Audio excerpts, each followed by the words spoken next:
Halo teman-teman, sebelumnya perkenalkan nama saya Cynthia Caroline Salim dari Universitas Multidata Palembang semester 5 jurusan Manajemen.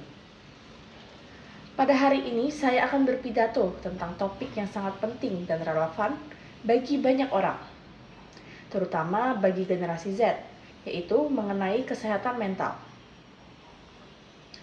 Kesehatan mental adalah kondisi di mana seseorang dapat berfungsi secara optimal dalam kehidupan sehari-hari, mengatasi tekanan normal, bekerja secara produktif, dan berkontribusi kepada komunitas mereka. Namun, kesehatan mental seringkali diabaikan atau dianggap tidak penting, terutama di kalangan remaja. Seperti yang kita ketahui, setiap tanggal 10 Oktober sejak tahun 1992 telah ditetapkan sebagai Hari Kesehatan Jiwa Sedunia. Menurut sudut pandang saya, masih banyak orang yang acuh tak acuh atau bahkan tidak peduli dengan topik yang sekiranya sedikit berat ini. Tujuan hadirnya saya di sini untuk menyampaikan apa yang masih samar didengar oleh kita semua. Masyarakat Indonesia belum sepenuhnya paham mengenai betapa pentingnya kesehatan mental dibandingkan dengan kesehatan fisik. Sama halnya dengan kesehatan fisik yang harus segera diobati, segera ditangani bila terjadi gangguan. Hal tersebut bertujuan agar orang dengan gangguan mental tidak melakukan tindak kejahatan atau hal-hal yang tidak kita inginkan. Orang dengan gangguan mental yang sudah lama dapat menimbulkan stres, bahkan depresi.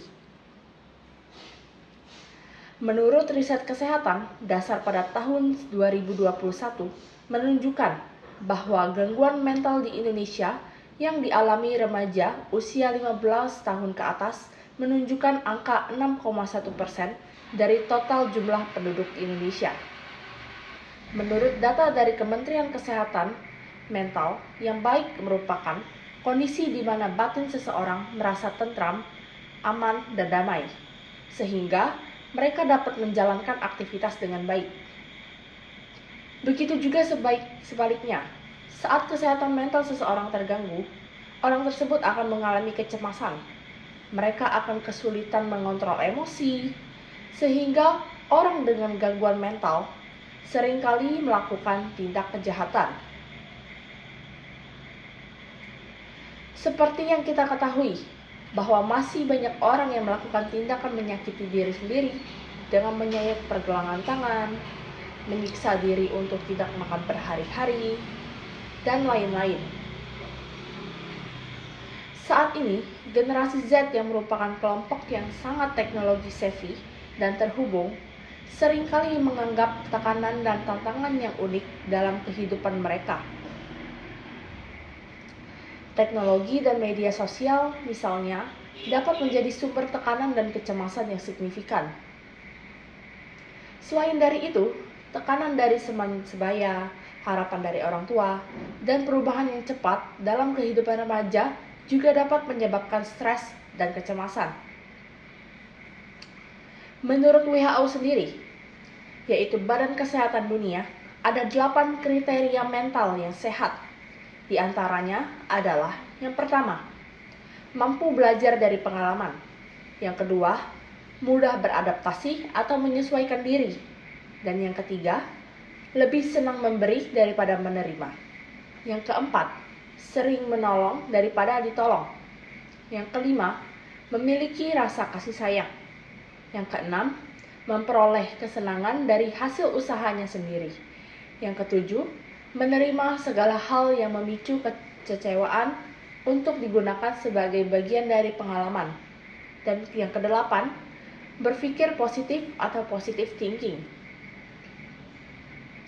Namun, penting diingat bahwa kesehatan mental adalah bagian penting dari kesejahteraan secara keseluruhan. Jika Anda merasa sedih, cemas, atau bahkan tidak stabil secara emosional, penting untuk mencari bantuan. Ada banyak sumber daya yang tersedia untuk mendukung kesehatan mental, termasuk terapis, konselor, dan organisasi yang fokus pada kesehatan mental. Selain mencari bantuan profesional, ada juga beberapa langkah yang dapat Anda lakukan untuk menjaga kesehatan mental Anda. Yang pertama, penting untuk menjaga kesehatan fisik Anda. Olahraga secara teratur, makan makanan seimbang, dan tidur dengan cukup dapat membantu meningkatkan mood dan mengurangi stres. Yang kedua, luangkan waktu untuk bersantai dan melakukan aktivitas yang Anda minati. Hal ini dapat membantu mengurangi stres dan meningkatkan kesejahteraan secara keseluruhan.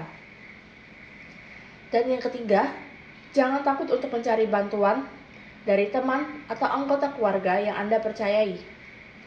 Mereka dapat memberikan dukungan dan bimbingan yang berharga. Terakhir, penting untuk mengingat bahwa kesehatan mental adalah bagian yang sangat penting dari kesejahteraan secara keseluruhan. Jangan biarkan stigma atau ketakutan menghalangi Anda untuk mencari bantuan atau dukungan yang Anda butuhkan. Ingatlah bahwa Anda tidak sendirian dan ada banyak orang yang siap membantu Anda. Sekian pidato yang dapat saya sampaikan.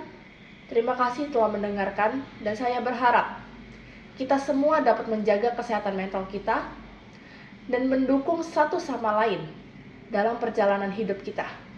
Sekian, terima kasih.